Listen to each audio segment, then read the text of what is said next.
All right, for more on this, let's now speak to Defense Analyst Helmoed Heitman. Mr. Heitman, thank you so much for your time this afternoon. There are so many moving parts to this particular conflict.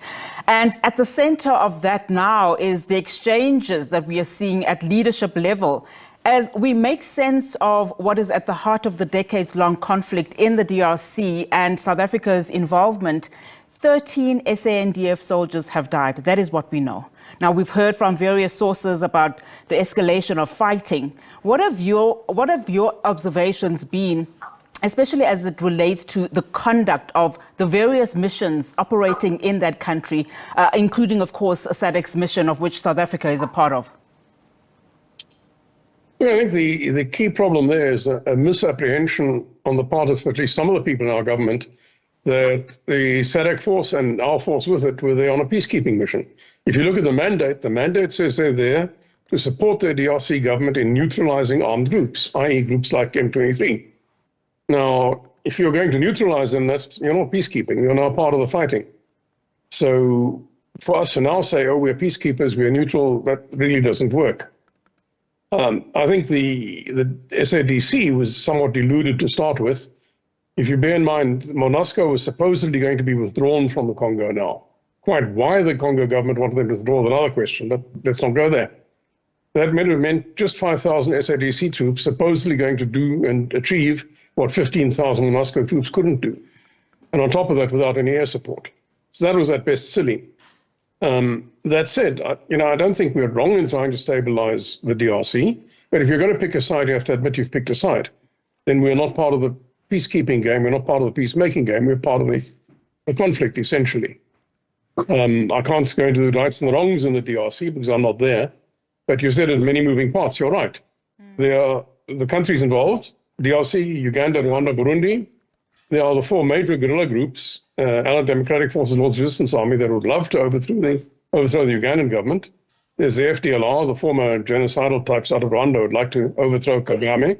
And there are also Burundi groups that, operating out of the eastern DRC, would like to overthrow the Burundi government. Now, at various stages, the DRC government has allowed Uganda, Rwanda, Burundi to come into the DRC to chase their opponents, currently Burundi. And at various stages, they've again falling out. But the bottom line, nonetheless, is that neither the DRC government nor MONUSCO have done anything concrete to neutralize those guerrilla groups. So without knowing exactly how much of a threat they really present, it's giving those three countries a pretty good reason to go and intervene in the Congo. In the case of Rwanda, at present, they're doing it courtesy M23.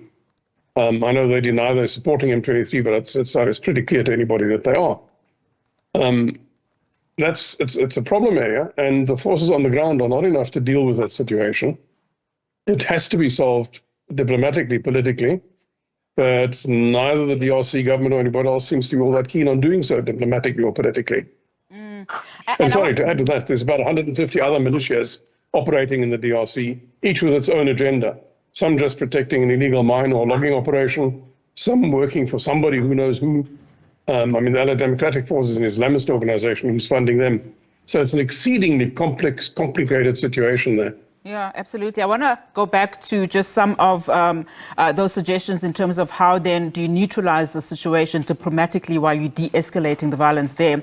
I want to go back to what President Kagame has also said. What can you then read into the strong worded statement by President Kagame? On the one hand, you have President Cyril Ramaphosa saying that the SANDF has not declared war against any country, while in what's been described, as I said earlier, as an unprecedented attack, Kagame then accusing South Africa of essentially lying and pretending. How should South Africa then respond to Rwanda if there is going to be some way in which they play this peaceful role, which again has been refuted? Look, I think the problem is I think President Ramaphosa was badly briefed. The man is not stupid. We know that. I think he was badly briefed. For instance, the notion that it's peacekeeping. He has referenced the Rwandan army as a militia, which is a bit of an insult to them. They're one of the most professional, serious armies on the continent. I think from Kagame's point of view, he was probably a bit short-tempered at the moment, snapping back at that. I don't think it is in either country's interest to let it escalate beyond that brief exchange of unfriendly words. Fortunately, we're too far apart to actually go to war with each other. But really, we should actually now, both sides should say, well, okay, we've had our say, we've snapped at each other. Let's now talk quietly and rationally how we get out of this one.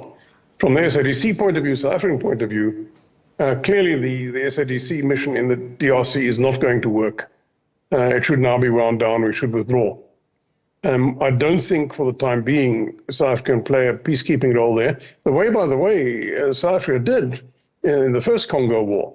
It was President Mandela who got Mr. Kagame and President Mobutu of Zaire to sit down and talk to each other aboard a Navy ship in Pont Noir. But I think for the time being, we've now actually allied with the Congolese government, and unfortunately, indirectly then with the FDLR. We need to basically sit down and be quiet for a little bit. I would think the Rwandans also need to get clever and not to try and take advantage of the fact that our troops are now currently stuck at Goma and Sake, but simply step back and allow a quiet withdrawal, and let's keep calm for a bit and talk again in a while. And as we wrap our conversation, we're obviously hearing that the M23 is now moving south outside of Goma and moving to other areas where it wants to expand its territory.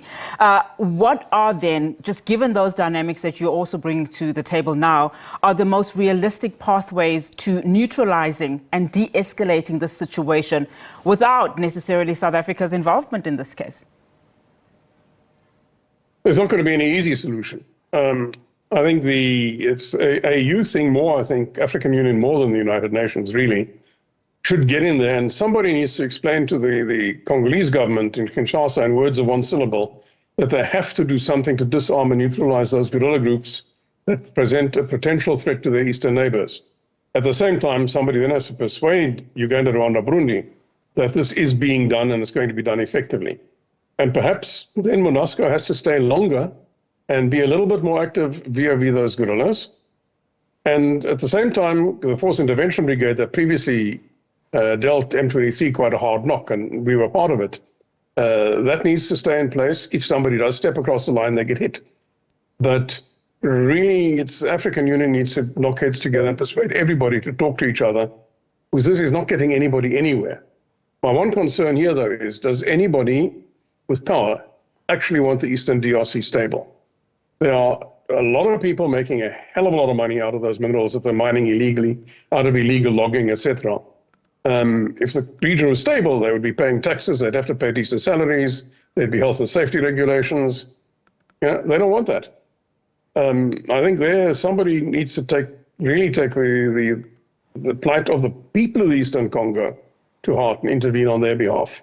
I don't think any of the governments are doing that at the moment. Unfortunately, that's where we have to leave it there. But thank you so much for your time, Helmoed. That's a defense analyst, of course, Helmoed Heitman, just also giving us his observations on this continuing conflict in the DRC. We'll continue to unpack this situation with other stakeholders.